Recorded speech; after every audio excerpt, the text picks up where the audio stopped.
Today on the Self Smarter podcast.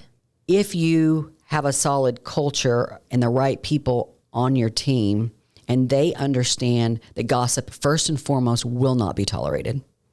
They themselves know how to regulate their own behavior around gossip, and then they know what to do when it's happening around them. Hi, we're Danelle and Megan, the hosts of this conversation-centric podcast for leaders seeking to be better every day. Whether you choose to be a leader in the workplace, at home, or in your community, we believe the most effective leaders are equipped to not only be self-starters, but self-smarter. Hello and welcome to Self Smarter. I'm Megan and this is my friend and co-host Danelle. Hello, everyone. Hello. So I'm trying to pick up my voice a little bit on that opening. Did y'all notice? You did good. Your cadence was up a little bit. Thank you, because the last couple of episodes I noticed You're a little bit more somber. Whoa. Hello, welcome to Self Smarter. That's what? What? Who was that? Who was that? Anyway. Maybe it was somebody with not a lot of caffeine in them. Maybe. This is an afternoon recording, so buckle up. Yeah. But I tend to listen to it in the morning. Okay. So no, it's I just weird. meant when we recorded it. Totally. Yeah. It's always the afternoon. Yeah. Right. Okay. So I'm back on the Daisy Jones thing, just real quick. Okay. So we talked about, folks, if you didn't listen to our last episode, maybe 2 episodes ago, we talked about Daisy Jones and the Six during our music moment. I want to bring it back up because I talked about how wonderful old things are in the Yes, show. you did. Okay. Well, recently I've been reintroduced to a lot of those things, and I'm thinking about them more because of the show. Okay, good. I thought you were talking about me as the old thing. No. But I want to get something straight. Okay. Do you remember, in the 70s, early 80s, the pink curlers? Did you ever have the pink curlers? No, ma'am. You didn't have sponge rollers? No, I was forced to get perms, at the salon. I had perms, but not I didn't until the brush my hair, 90s. Megan, but that's a whole nother subject. So for the audience, Boop. Boop, boop. Did y'all hear that? it was a You little didn't brush job. your hair? No, I still don't. You know that. Have somebody. Listen, don't judge me. I'm not judging. I don't care. I just don't prefer to fix my own hair. I didn't know that was going to be your answer. Yeah, that's what you get for No bringing pink up curlers? curlers. No. Okay. All right, well, Get through this. I need to hear it. Hot rollers. Hot rollers and pink rollers Okay. are a huge part of the 70s for me and 80s. I mean, I remember seeing my mom in it. I like all my Always, people right? and my grandmother. Yeah. Like the hard ones. There were Yes. the hard ones and the soft ones. I had to fetch them a lot. I bet you did. I probably built shit with them too. Yeah, probably. Probably. But those of you who are listening, if you know, you know. Yes. The rollers. Well, Men and women, because men saw it. I mean, boys, when you're growing up, they saw those things. they did. Yeah. Yeah. Y'all all know what I'm talking about. Those of you that were alive at this time of history. Well, Instagram sold me what looks like.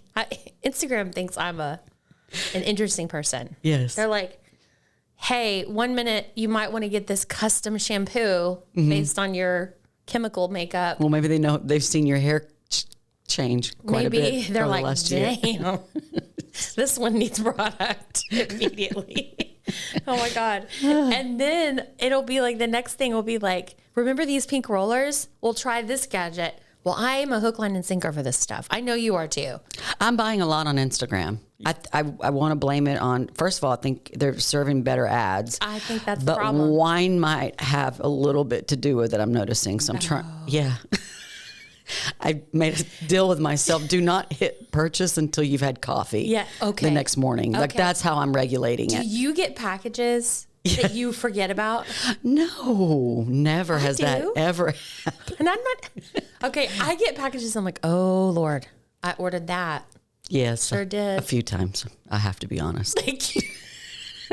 Thank you. Back to these rollers. So Back to the rollers. So I did one of those late night. I'm buying the roller. It's one roller. And I'm going to put a picture just in self-deprecation. Please. Right. Because this roller thing caused such a stink in my household. I put it on. It's one big long thing, but it looks like a pink roller. It's just one big long strip. Okay. And you wrap your hair around it. All right. Okay. You're going to have wait. to. Yeah, I can't wait to see it because I can't visualize what even you're talking about at all. Well, I did it this weekend and I'm walking through the house, like unbeknownst to me that this was going to stop traffic. Well, first the dog looks at me and doesn't know who I am. Sadie's the dog. And she's like, what do you have in your hair? Because she speaks English. Yes, of course. Right? Yes, of course she does. What is that? I think that's you, but where have you gone? And then Aaron turns the corner and he goes, oh my God. Oh my God, what is that? Milkmaid? It does. I look like a milkmaid. I will take a picture because I don't know what I look like. Okay. I mean, I can see it in the mirror, but. Okay. So anyway, then Cooper comes down and he's like, nope. That's all he said. And just kept walking. Nope. And just kept walking. Okay. So I just wanted to know, like, do y'all get this, listeners? Have y'all been sold that big pink curler? I tell you what, if you've been sold that. What does that say about you? Yeah, I'd really like to know who else has been sold that. You might be the only person on the planet that's bought one. I also would like to say out loud that next time I come to New York, I'm bringing my hot rollers. Okay. And we're going to hot roll your hair. No, we're not. Yeah, we are. I've got good ones. And they're a travel pack. That'll be fun. Okay. Don't y'all want me to, listeners? Bring some wine. Bring some wine. And we're going to hot roll Dee's hair. Okay. All right. Before we get into our topic today, which is going to be a good one, let's hop to this quick commercial. As leaders, the time we have throughout the day is our most prized asset. At DMA, we work to save you time by doing marketing work that keeps you productive and focusing where your time is most needed. Right now, we're offering press release writing services to make sure that your news is shared with the right audience. As part of our service offering, we not only write and distribute the press release for you, we also follow up with key writers and editors to make sure your news is published. Once we're finished, we send you a full detailed report outlining the publications and audiences your press release reached. It's as simple as that. If I can help you or someone you know with press release writing, distributing, and publishing, look no further. Contact me, Lauren Miller, at info@dma-solutions.com. Okay, Danelle, today we're talking about gossip. Oh. And the trouble with it. Yes. A lot of trouble. Mm-hmm. And so why do we feel like this topic is important? Well, first of all, gossip's natural. Yep. It is. Very universal. Universal. And I want to say it isn't always bad, and we'll talk about that in a minute. If it is negative in nature, gossip can wreak havoc on a business's culture. And we have experienced that firsthand. Yes. Unfortunately. Way too many times. If managed, gossip can actually make a business so much stronger. Yes. Take it from us. So we're going to talk about that too. But for clarification, let's give examples of ways gossip isn't bad, because that could be confusing if you're not used to that. Mm-hmm. But if you're talking about someone and they aren't present, traditionally that's gossip. Right. I mean, the gossip that we're taught younger always, right? Yeah. If someone's not around and you're talking about them, traditionally that has been seen as gossip. And in the context, there's, again, a number of ways to look at it. Sometimes that's not a bad thing. Yeah. Just depends on what you're doing with it. But that's what we have all become accustomed to. That's what gossip is. And when you think of it only in that lens, yeah, like us, and where we fell short and where we kept becoming, basically where we kept suffering and finding this to be a culture killer in our organization, is because we only defined it in that one way. And we didn't think about it beyond that. And that's what we want to share today. Yeah. And again, listeners, leaders, first and foremost, as humans, we gossip. And sometimes it's unintentional, and many times it can be flat out intentional. And so it's something that we can do easily. And so what we need to do is understand more about it. And that's why we want to, really elevate this topic. Absolutely. Even though it's kind of icky, but what we're hoping to do is help you to be able to see it in a different light. So it might be easier for you to identify and manage and deal with. Right. So, okay. Now that we have done the research for and are doing this podcast, I've noticed myself talking positively gossip about people. I want to admit that. I don't like talk negatively, but I will say things like, Okay, I'll give you an example that I found from a website. We'll put the link in the show notes for positive gossip examples, but here's an example. A coworker completed a project on time and under budget. That's the circumstance. Okay. The gossip is she's great with time and resource management. I mean, how many times do I say that without that person present?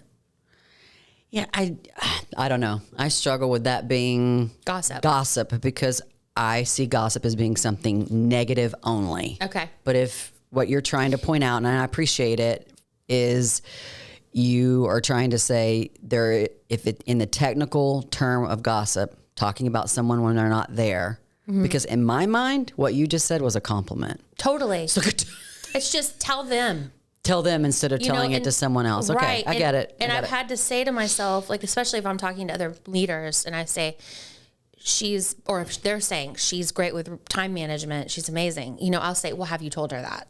Like, tell her that. Right. Don't tell me that. But if I do it, I follow that up and say, I'm going to tell her that, and you should tell her that. Like, we should all share the knowledge. But if I wanted to give that side note because it's important, because if you do a search on gossip now, you're going to get a lot of stuff that says positive gossip.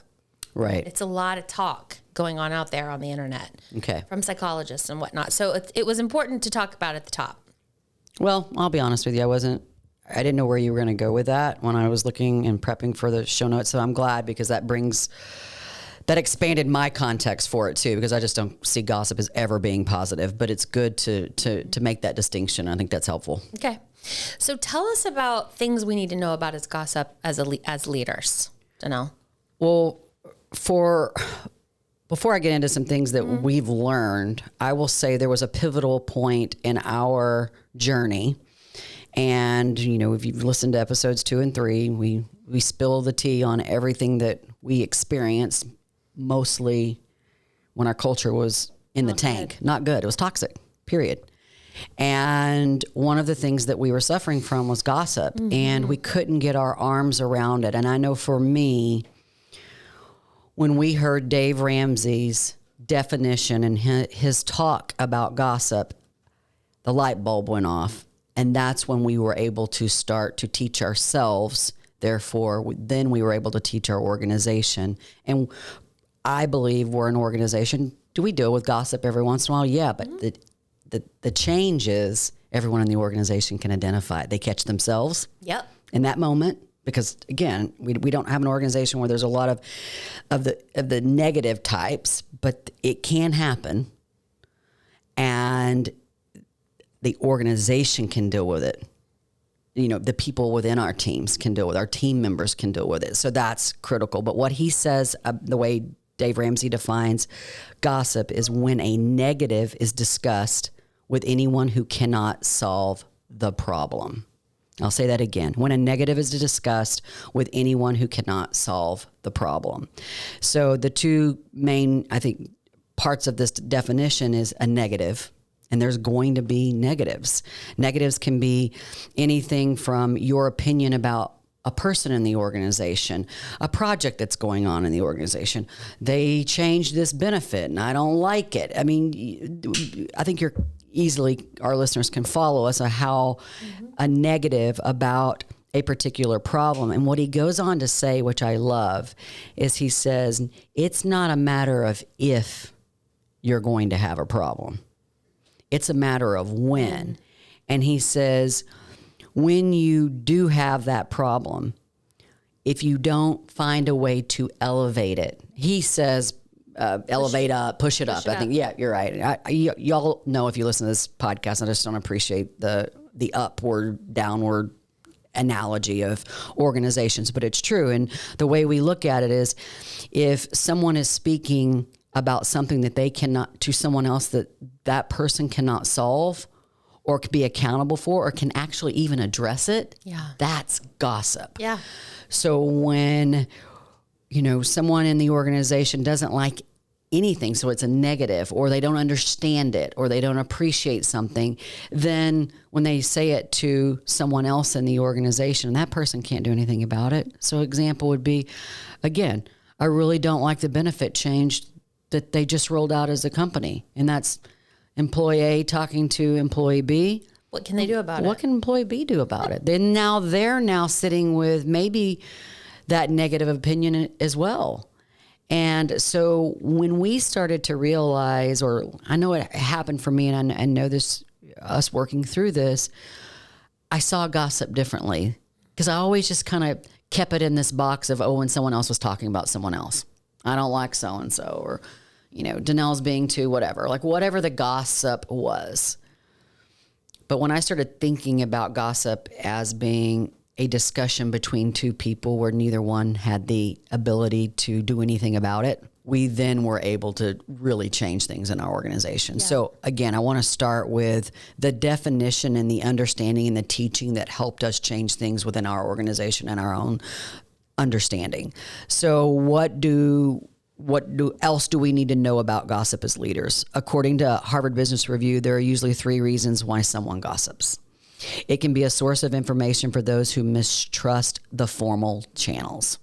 So there's a mistrust in the organization of, we don't trust what's being said to us, why a decision's been made, where there's just a mistrust happening. Another reason is it can serve as an emotional release for anger or frustration. And that can come from anywhere. Sure. Hell, that doesn't even have to be within the workplace. No. Someone could bring some of their personal, what we call personal poo, into the office, and that could... What are we going to do about it? Exactly. That could be where gossip can come from. Yeah. The third being, it can be used as an indirect way of surfacing or engaging in interpersonal conflicts. So again, when you have a riff with someone in the workplace or within any team, then this is where gossip can be born. Yep. And again, the latter example is more often where the workplace drama is created as a result of gossip. What we can expect when we have gossip is we can expect work quality to suffer along with employee morale. And we can definitely attest to that firsthand.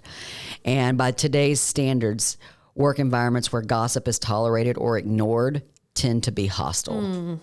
Yeah, and there's usually an intention associated with gossip. Yeah. Like, I think that's important. So as leaders, to determine the intention of what's being discussed amongst our team members, we need to open our ears. Mm-hmm. When someone gossips about another person, their intention may be positive or negative. What you're talking about is negative. Right. Negative intent. Mm-hmm. I don't think people consciously realize that. No, not always. No. And I think in the workplace, it's easy to feel like you have especially if you trust that individual that you're speaking to. Yeah. And you have a good relationship, working relationship and or personal relationship with the individual. But it's what you're talking about, and you're still saying something to someone who can't do anything about it. Right. So because we know this is a natural tendency in even healthy organizations, because this is a human behavior thing. It is. What we have done in our organization is to help our team members understand when they are doing it, and how to identify it when so that they can see it themselves happening in others. Yes. And we've created a dialogue to where it's okay when it happens, but what it's not okay is to let it go. And so that took us a while. I'm not going to say that was an overnight switch for us. First of all, it took you and I a while to even wrap our arms around how it was happening in our organization. And I'll give some more examples on that. But then also it took a while for us to teach it, because it's not like you have a 3-step process for stopping gossip. I know. Because it's sometimes very difficult to identify it. Because if we polled anybody, even listeners, if we ask, do you gossip? The answer, you don't want to say yes. Hell, yeah, of course, every day. No, but the reality is we do. Mm-hmm. And it can just happen before we even know it, to your point, in a very unconscious way. But what we're suggesting is that when you make it more conscious by raising it and addressing it often, and you're going to have to do it very often for a while. Well, and it's going to have to hurt. Yeah, you're going to get hurt. It takes a minute to extinguish, because it's not a flame, it's an ember that ultimately turns into a flame, but it's an ember. It's an ember. It sort of percolates under the surface. Yep. Until it's not anymore. Yep, absolutely. And you got a big old fire. Okay, so tell us about how we identify it. You talked about that a little bit. Yeah. So I think in order to identify it, again, I'll restate this. Sometimes it's more obvious than others. And I think you have to look, certainly as it has to start with the leadership of the organization. Everyone taking a look at themselves and then obviously working with the team.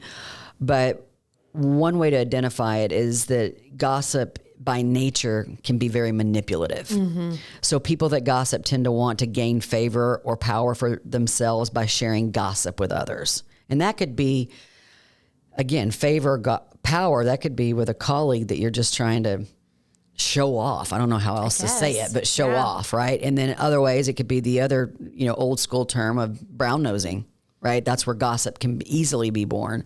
And so that power comes from isolating certain individuals who become the topic of gossip.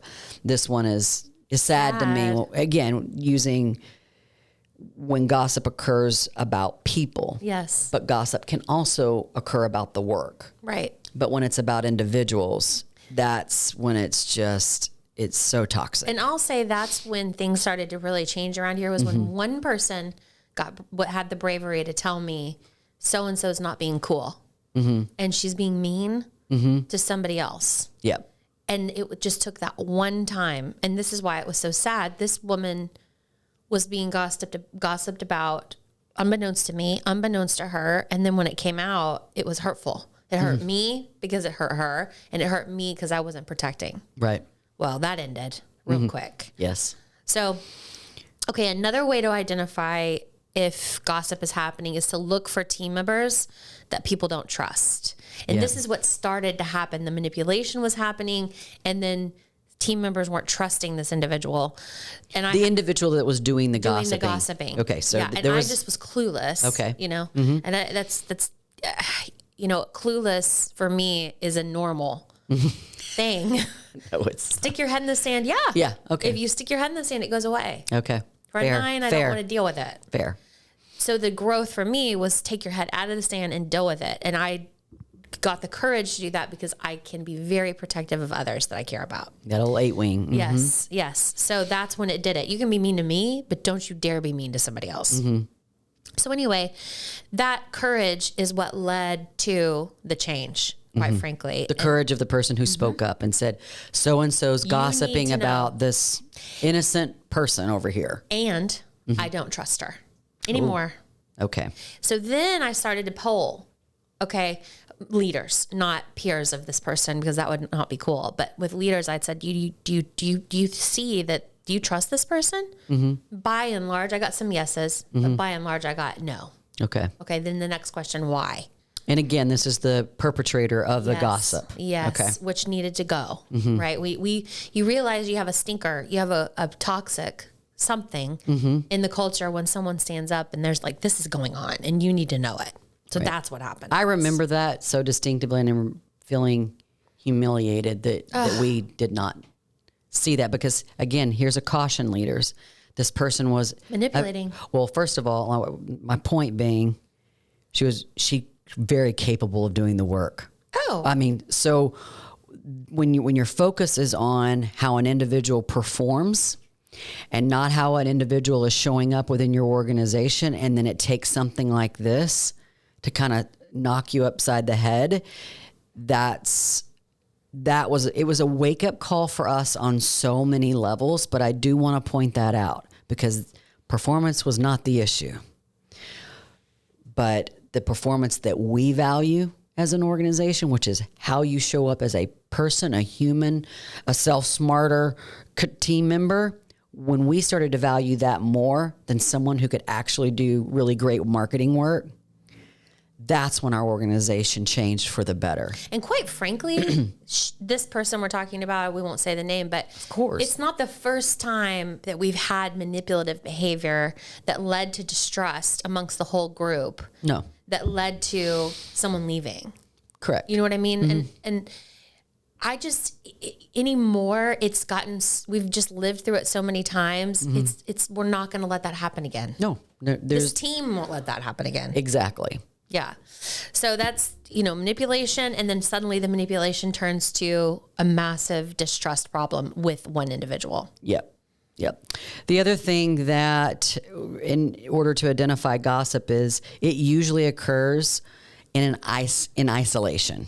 It's very likely that it's an isolated thing. So nobody wants to talk about somebody else to their face. In fact, gossip is quite cowardly behavior, as we all know. So what we need to do is look for small groups forming, or as we called them in our office, cliques. And again, it's hard to identify that because you want people working in small groups, and we encourage that type of creativity. Yes. I mean, hell, we're a marketing agency. What we didn't realize was happening was what was being discussed in these small groups, because we did have this disease in our organization of gossip. I considered it a disease. So I think if you have a solid culture and the right people on your team, and they understand that gossip, first and foremost, will not be tolerated. They themselves know how to regulate their own behavior around gossip, and then they know what to do when it's happening around them. When that's in play, small group, people can go into every conference room with the doors shut for hours, and I wouldn't question not one bit with this team. It was this group. You could say that, but what it was the organization that I was leading at the time. Yes. Period. And so it was on me because I was allowing this behavior as the leader of this group of people. Now, and I know you can't see her unless you're watching YouTube, but she's shaking her head as if to say that's not necessarily the total truth, or not that I'm not being truthful, but because I allowed it.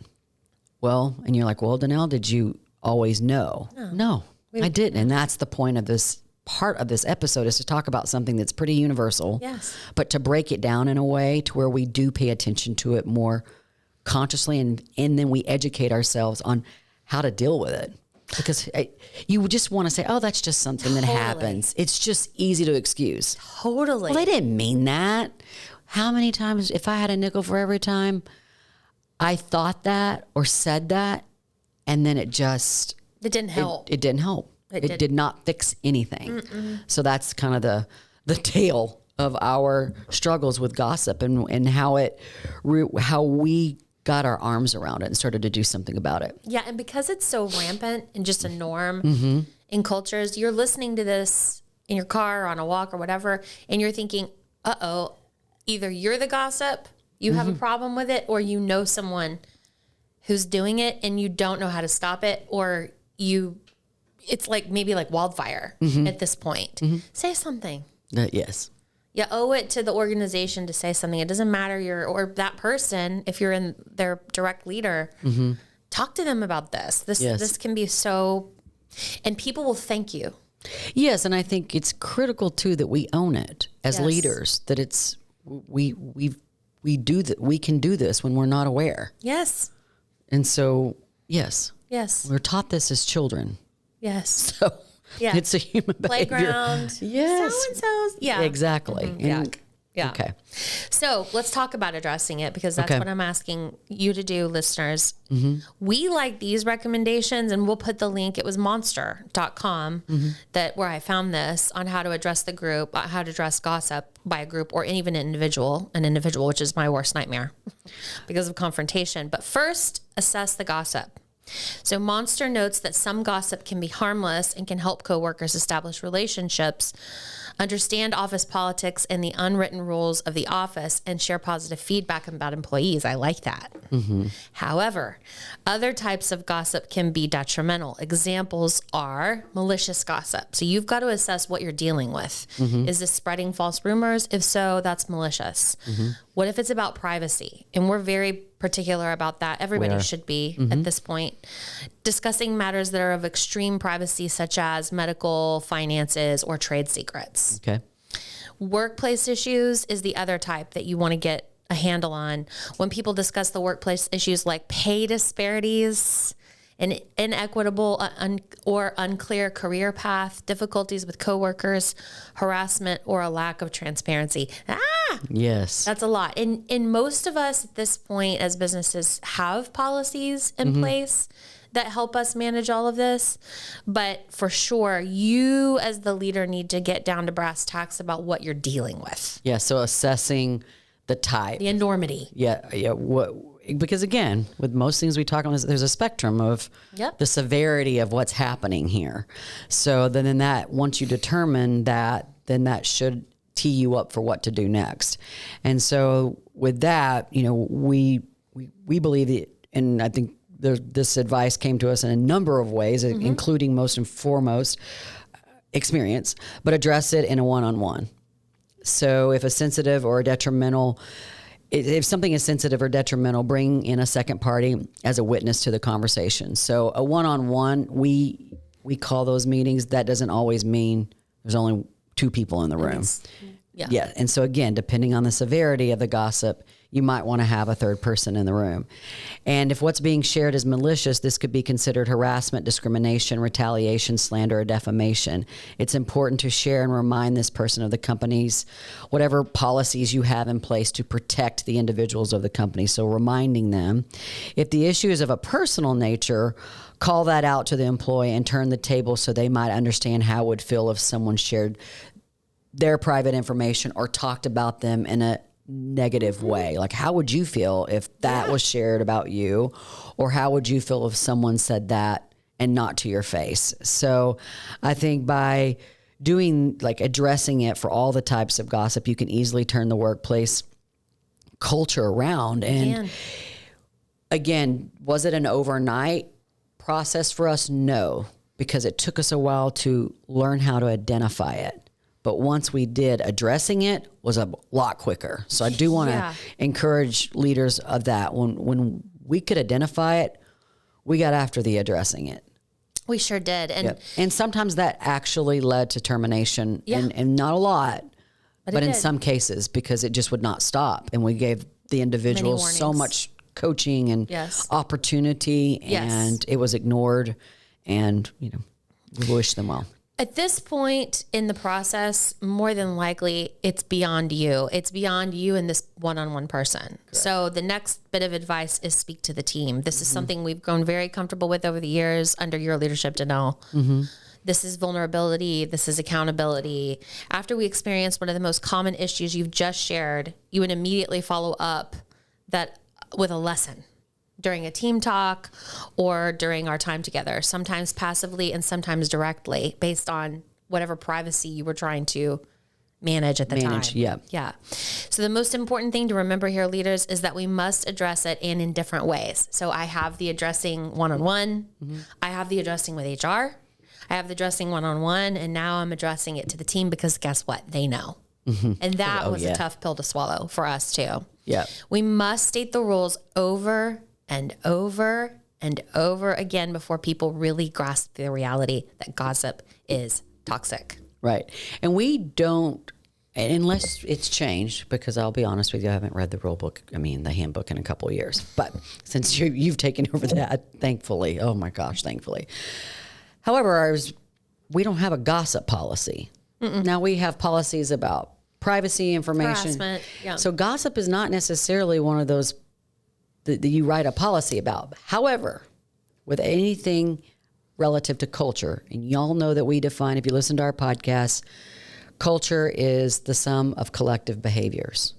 So what she's speaking to here is what I had to do as the leader of the organization was first and foremost start talking about gossip, and I did not enjoy it. No. I did not enjoy it, but what I had to do was look at ways to let everyone in this organization know that it was not going to be tolerated. That's right.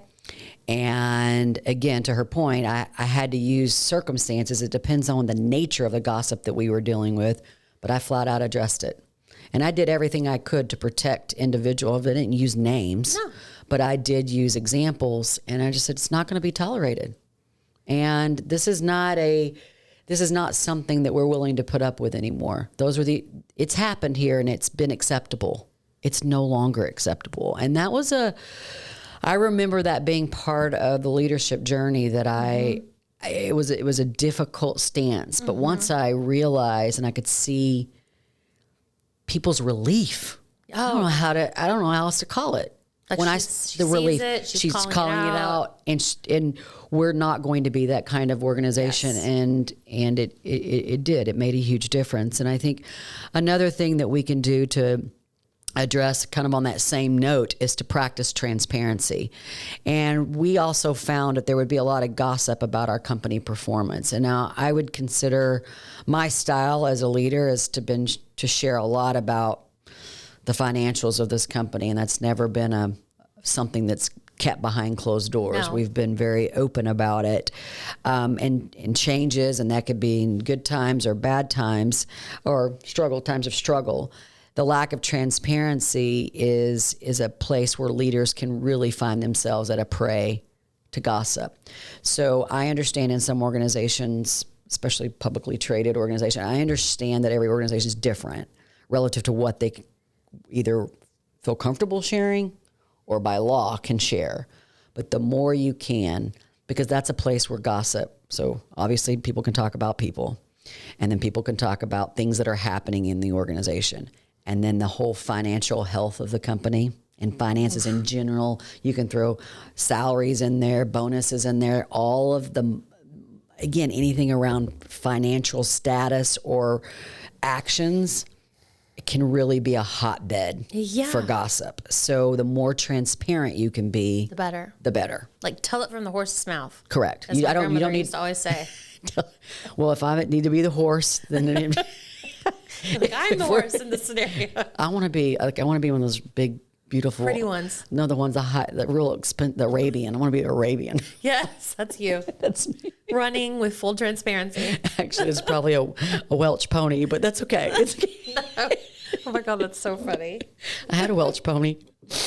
Well, we recently, because of all these reasons, I mean, now companies, we've talked a lot about economics right now in the world and how that's impacting business. Mm-hmm. Now I would say, following up what you just said, now is not the time not to be transparent. Yeah. Now is the time to be very transparent. Correct. Because that's a good way to lose people that you don't want to lose. If they start wondering about money, they start wondering about sustainability, like meaning, can they keep me here? Mm-hmm. We recently just had a company meeting where you said, like, listen, things are going to get hard. Mm-hmm. They're going to get harder before they get easier, and I'm committed to investing in you. Now you've taken and you've removed that worry, and you have given them permission, and us permission, to go forward and just full steam ahead on sales and keeping health and culture at top of mind for the rest of the year. Yeah, I think it's things like that. Like all businesses are going to go through cycles of, let's just call it what it is, ups and downs. Right. And that could be a macro influence, or it could be something that's going on internally with your industry or your type of business. There's so many reasons why that happens. And I think when it's not talked about, it's wonder. This is people's livelihoods. Yeah. And that's the way I look at it. I look at it as leadership is service. The best service that I can provide is information about what we know for sure. Yeah. Here are some areas where I don't know exactly, but the minute that we do, we'll address it. But here's what you need to know right now. Right now. And what that does is it keeps the talk towards what it needs to be. I want people talking more than they ever have right now. I want them talking about building the new products that we're building and working on the new initiatives and the R&D we have going on in the organizations. Talk. Meet privately. I don't care what you do. Talk about it. But when you don't remove the unnecessary question marks, then of course that's going to get mixed in, and that's going to keep people from being focused on what they really need to be focused on, and quite frankly, having the confidence to feel empowered to do something about whatever the company's dealing with. Mm-hmm. And so it's almost like it's an offense to keeping gossip from happening. It is very offensive. So this is more of the offensive versus correcting it. This is how you can keep it from festering and fostering anyway. Yeah, and we never want to be a company like that. I mean, we're too small. I mean, not that it matters. Like, even if you're a big Fortune 500, it doesn't matter. And most by the way, by standards, we're not a small company. We're a medium-sized company. But I'm just saying, I don't want people to think, there's a couple of us over here. We have enough people in this organization that gossip, we were much smaller than we are now when gossip was plaguing our organization. Horrible. Yeah, that's true. It happens in all sizes. It does. Managing it. Got to manage it. Okay, so in terms of recommendations for business leaders, what do you, if they don't have a good grip on gossip, if there's no policy, like anti-harassment policy, because we were going to lean into this earlier, but gossip can turn into and be considered harassment. It can. So really, under the guise of an anti-harassment policy, you can set a standard for how we behave around here. Yes, and that absolutely. But, again, on the spectrum of what the types of gossip. So to me, that is when it tips over into literally a lawful circumstance. Like, coming at us. Exactly. Did you have one? You know, you want us to be able to say yes. So I'm kind of answering the question, but should they create one? Should you have something as a business owner or a leader?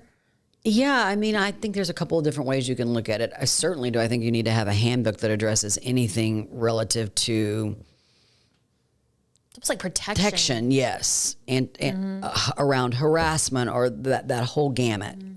That's a must because that's what healthy organizations do. They follow the law. Okay, so let's say yes to all of that and figure out for your type of company, your size of company. There's so many resources out there to help you with that. And we actually hired someone. We did. Because we took it so seriously that we wanted to know from a legal standpoint, if the most extreme versions around gossip happen in an organization, what do we need people to know? And how do we keep people protected and ourselves being the company being protected? Right. So yes to all of that. And then relative to these other types of gossip, when someone's speaking about someone else in a non-discriminatory way, I don't like the way someone's dressed, or I don't things that are, I don't like the way she spoke to me in that meeting, and not saying it to someone who can do anything about it. These types of gossips, or gossiping, complaining about something going on in the company or within the team, I would say that it falls underneath your values or beliefs as an organization. So it really comes down to, this is the way we do things around here, and these are the things that are tolerated, and these are the things that are absolutely not tolerated. That is coming from the leadership of the organization and making sure that that's fostered on a regular basis, however you regularly meet with your people, from company-wide addressing to small group addressing, depending on, teams within an organization, to individuals. Maybe you'll see a CEO talk about gossip, probably not. But the thing you will see a CEO talk about these days is culture. Yeah. And if you are leading marketing teams, if you're leading an accounting group, if you're leading finance, you can always lean into culture coming from the top down. Listen, this is going on within our team. It needs to come to a stop. You can empower yourself, even without a written policy, to be able to talk about how toxic gossip can be to a culture. And I guarantee you CEOs care about that right now. Yeah, I mean, I think I disagree. I think that more CEOs should be defining gossip and talking about gossip. Okay. I mean, I did it. Should be. Yes. But are they? Okay. I thought you were saying that's not, that doesn't. Like if I work for a big company, let's say I work for a big publicly traded company. We live in Dallas. Frito-Lay's here. I mean, not to call out names, but like big companies.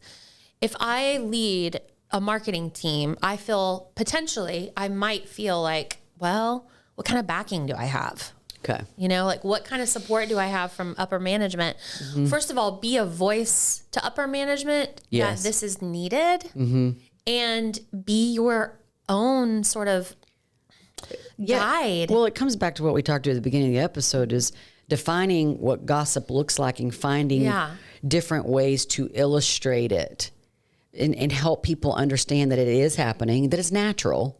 that it is happening, but it's not going to be tolerated because it's killing our culture. And, how did we turn our culture from toxic to terrific? Yeah. In my opinion. Yeah. And one of the indicators is because gossip stops before we even find out about it. Yeah. Or it's being addressed and we just find out about it afterwards, wow, we took care of that. I'm not saying it doesn't. It does get elevated in our organization. It does, but we have learned too to forecast it. Yeah. Here's when it might happen. Here's when it might happen. Things are going to get weird. Historically, things get weird when X happens. So what are we going to do about it? Especially if somebody leaves and you don't talk about why that individual left in a way that, again, termination's kind of over here in a different, bucket. But if someone leaves, talk about that because otherwise it's just an open field for people's interpretations. Exactly right. And people's opinions. And that's where gossip is born. That's right. My opinion about this is this way, or here's how I'm interpreting what I think happened.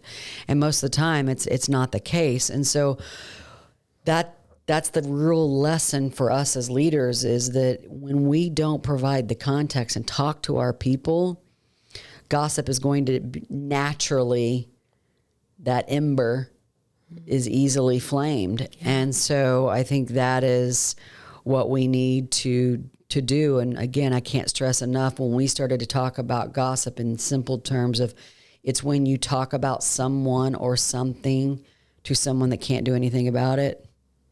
That's just gossip. And when I think everyone on this team could see themselves being a perpetrator of that and a recipient of that, it changed the game for organization. So that's what I know for sure. Okay. So. Okay. Wonderful.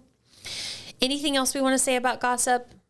One thing that you have said before that I just wanted to elevate for people, and I remember when you brought this up, which was it's so smart. It's just like a bummer kind of, but like the National Labor Relations Act. You didn't quote that, but this is the truth. It is a national rule that employers must allow employees to discuss their salaries. That's not illegal. I remember when I found that out. Yeah.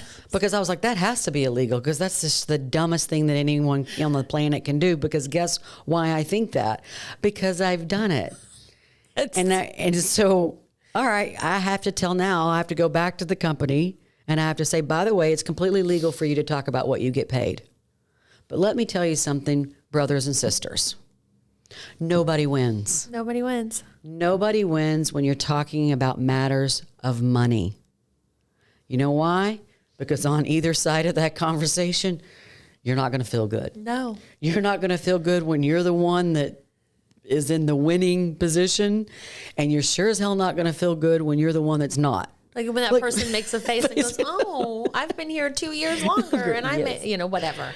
So when we started saying don't do it because it's illegal, because I literally thought it was, and we found out that actually it's not.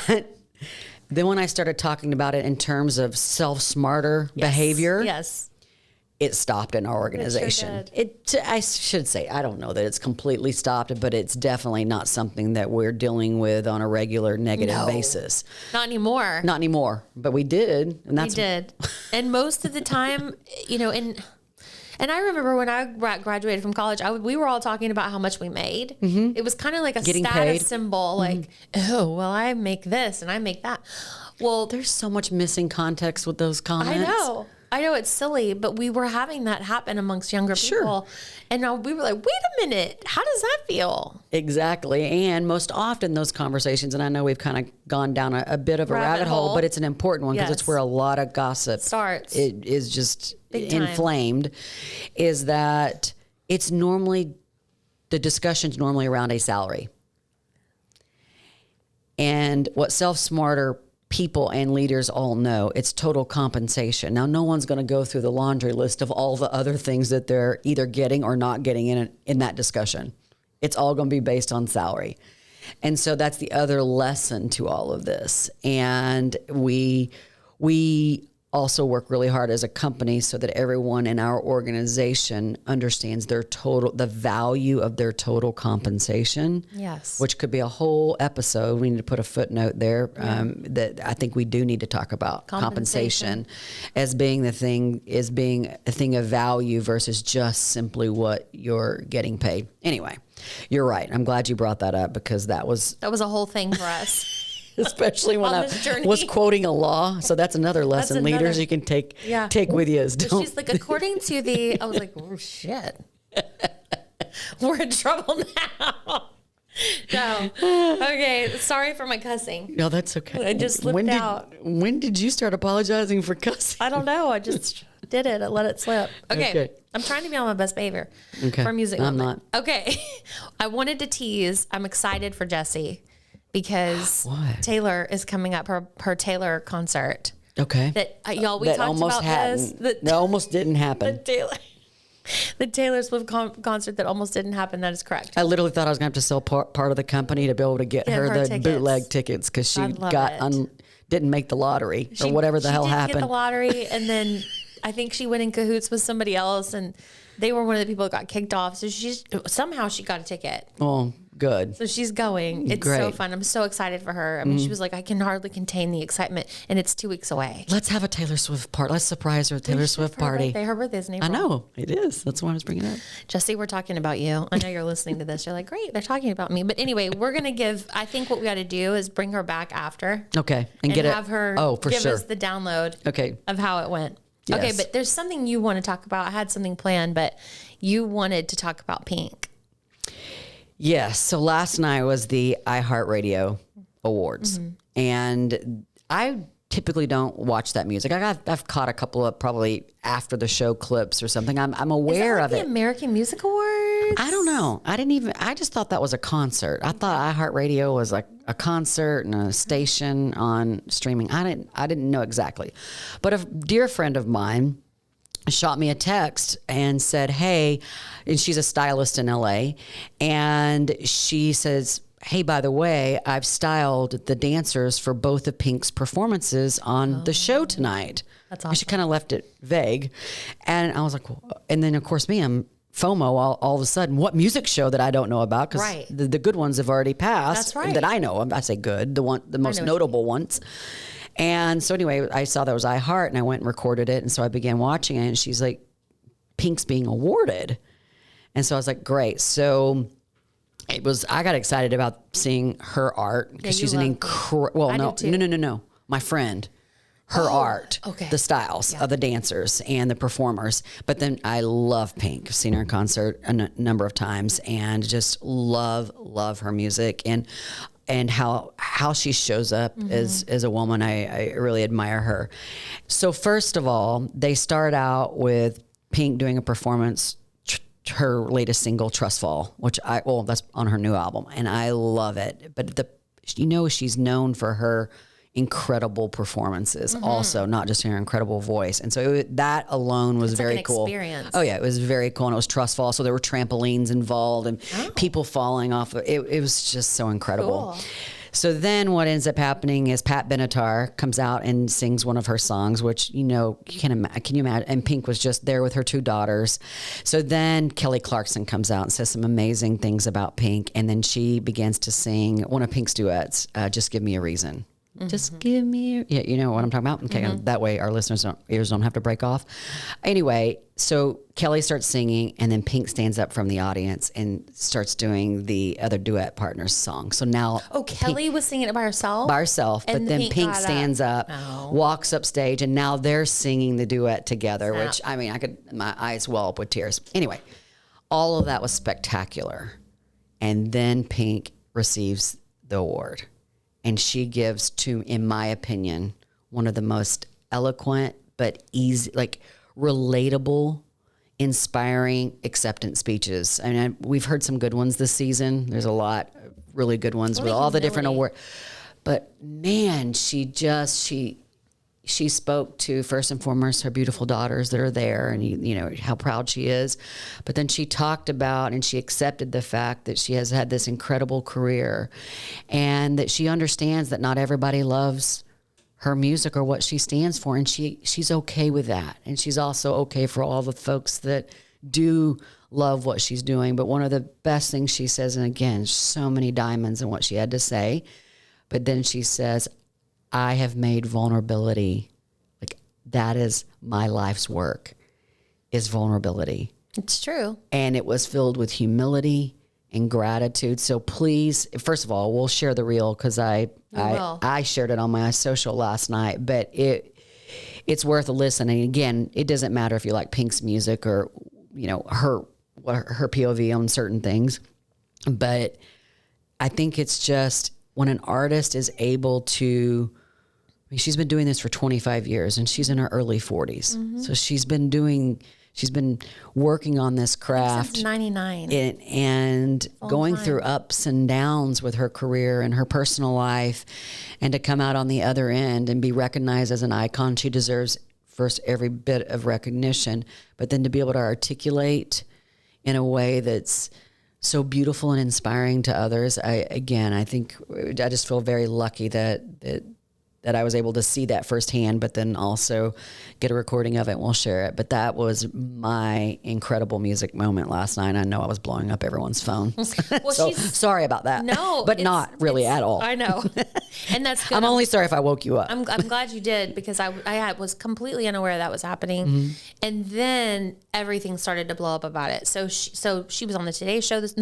She wasn't on the Today Show. They were talking about it on the Today Show this morning, and like, they were talking about Goosebumps, and they were like, oh my gosh, and they were replaying the videos. So it's everywhere today. But in case you missed it, we're going to share it on Reels. Absolutely. So you can see it. Yeah, thank you for letting me, because we have a great music moment. We will talk about that in our next episode. But thank you for letting me talk about it, because it really sincerely moved me. And I could tell. It was an incredible self-smarter moment. Mm-hmm, it was. Mm-hmm. Yeah, I'm proud of her, actually. Mm-hmm. Yep. As a next gener, or is she a millennial? I think she's a next gener. Maybe on the cusp. Yeah. Okay. Well, thank you all for listening today. We're going to have some rich show notes for you today with some links in it. And we are just grateful you're here, and we'd love for you to tell a friend. Thank you so much for doing that. And until next week, we send you into the week with grateful hearts. Goodbye, everyone. As always, you can connect with us on Instagram and Facebook at Self Smarter Podcasts. You can also leave a rating or review if you enjoyed what you heard today. Not only does this mean so much to us, but it also helps other leaders and future leaders find our community. Thank you for taking time out of your day to join us in becoming self-smarter. This podcast is produced by Snacks Media, and music is from a free platform. Well, that is until Brandy Carlisle reaches out to us to write the original score for our podcast. Friends, have a great rest of your day.